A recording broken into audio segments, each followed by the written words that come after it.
대통령실 성태윤 정책실장은 KBS 일요진단에 출연해 종부세와 상속세를 완화하겠다고 밝혔습니다.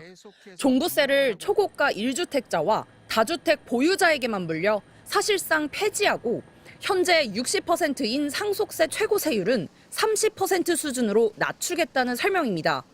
이중과세 문제를 좀 덜어드리는 게 필요하지 않나 생각이 들고, 마찬가지 논의에 있어서 상속세도 이제 우리가 손을 보아야 될 시점이 오고 있다. 대통령실 고위 관계자가 세제 개편의 구체적인 수치와 방법론까지 언급한 건 이번이 처음입니다. 세금을 깎아주자는 윤석열 대통령의 과거 발언과 맞물리면서 논란이 일자 대주주 입장에서는 주가가 너무 올라가면 나중에 어떻게 되겠습니까? 상속세를 어마어마하게 물게 됩니다. 대통령실은 여러 안 중에 하나일 뿐이며 정해진 건 없다고 밝혔습니다. 기재부 역시 구체적인 건 다음 달 세법 개정안에 담길 거라면서 선을 그었습니다.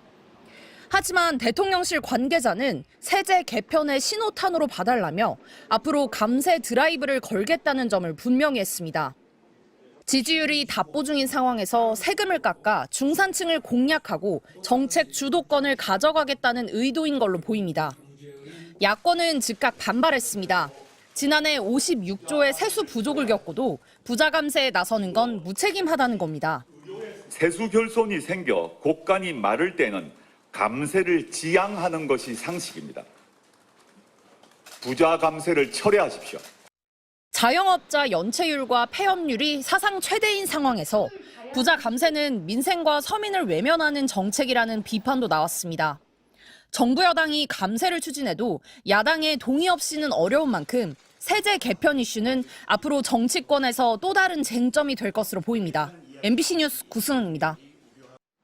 지난해 정부가 걷어들인 국세는 344조 1천억 원.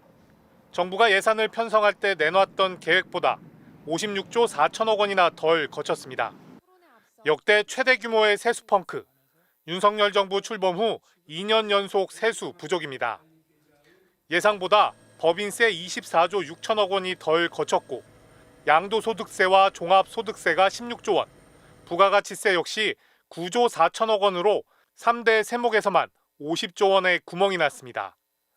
정부는 부동산 경기 침체와 반도체 불황 등 경제 상황이 좋지 않았던 점을 원인으로 꼽았습니다. 실제 지난해 제조업 생산은 20년 만에 가장 큰 폭으로 줄었고, 소비 동향을 보여주는 소매 판매 역시 20년 만에 최대폭으로 떨어졌습니다. 여기에 새 정부 들어 법인세율을 1%포인트 깎아준 것도 영향을 미친 것으로 분석됩니다. 23년 하반기 법인세는 영향이 있죠. 왜냐하면 법인세는 중간 납부가 있거든요. 하반기 중간 납부 때는 감세 영향이 생길 수밖에 없죠. 올해도 상황은 만만치 않습니다. 다주택자의 양도세, 중과세를 면제해주는 조치가 연장되고 각종 기술투자 세액공제도 확대됩니다. 이 밖에도 상속세, 금융투자세 등 정부는 감세 정책을 확대 추진한다고 예고했습니다. 세수 결손이 나게 지금 예산이 짜여 있는데, 내가 대통령이 그동안 고려되지 않았던 이런 것들도 지금 추가적으로 지금 집어넣겠다는 거거든요. 예상한 만큼 거치지 않는 세수 결손이 예상된다고 보는 것이 합리적이다.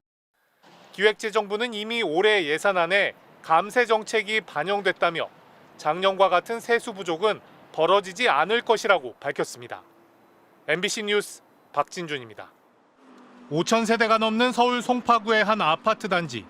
전용 84제곱미터의 시세가 24억 원 선인데 오늘 발표된 공시가격은 15억 원 수준입니다.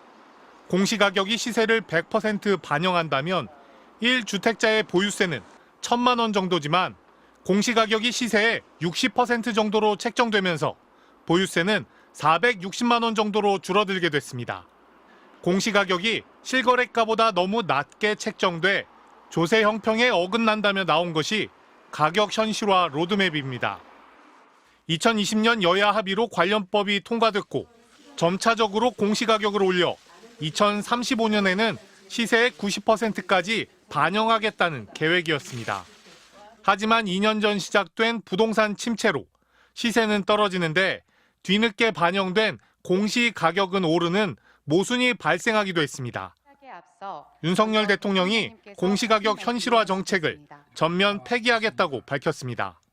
우리 정부는 더 이상 국민들께서 마음 졸이는 일이 없도록 무모한 공시가격 현실화 계획을 전면 폐지할 것입니다.